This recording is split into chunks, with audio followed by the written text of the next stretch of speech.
राज ठाकरे के खिलाफ supreme court में याचिका, एमएनएस की मान्यता रद्द करने की मांग, क्या सुनील शुक्ला ने।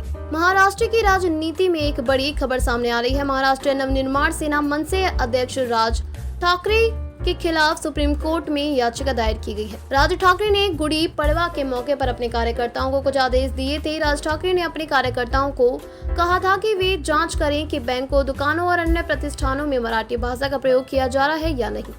इसके बाद राज्य भर में मनसे कार्यकर्ताओं ने अलग अलग बैंकों में जाकर मराठी भाषा के इस्तेमाल पर जोर दिया। इसके बाद उत्तर भारतीय विकास सेना के प्रमुख सुनील शुक्ला ने सुप्रीम कोर्ट में याचिका दायर की। उन्होंने आरोप लगाया कि एमएनएस कार्यकर्ता हिंदी भाषियों पर हमला कर रहे हैं और राज ठाकरे के भड़काऊ भाषणों के कारण ऐसा हो रहा है। उन्होंने चुनाव आयोग में एमएनएस की मान्यता रद्द करने की भी मांग की है।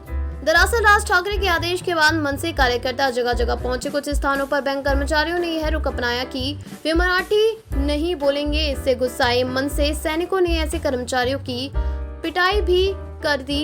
इस घटना से बैंक के कर्मचारियों में भय व्याप्त हो गया है। दूसरी ओर मराठी भाषा मंत्री उदय सामंत के आग्रह के बाद राज ठाकरे ने अपने कार्यकर्ताओं से संबंधित आंदोलन वापस लेने की अपील की है। हालांकि एक उत्तर भारतीय संगठन के प्रमुख ने राज ठाकरे के खिलाफ सीधे सुप्रीम कोर्ट में याचिका दायर की है। टीवी 9 मराठी इस पर रिपोर्ट दी है।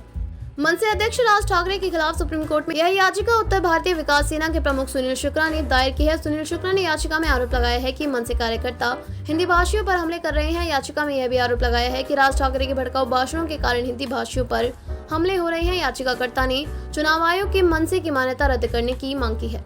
इस याचिका के बाद अब मनसे की क्या प्रतिक्रिया है, यह देखना भी महत्वपूर्ण है।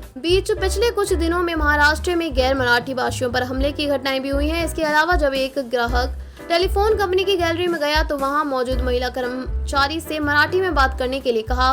उसने कहा कि वह मराठी नहीं जानती। ऐसी कई घटनाएं घटी। इन घटनाओं को लेकर मनसे आक्रामक हो गया है। मनसे ने हमेशा मराठी भाषा के लिए अलग अलग आंदोलन चलाए हैं।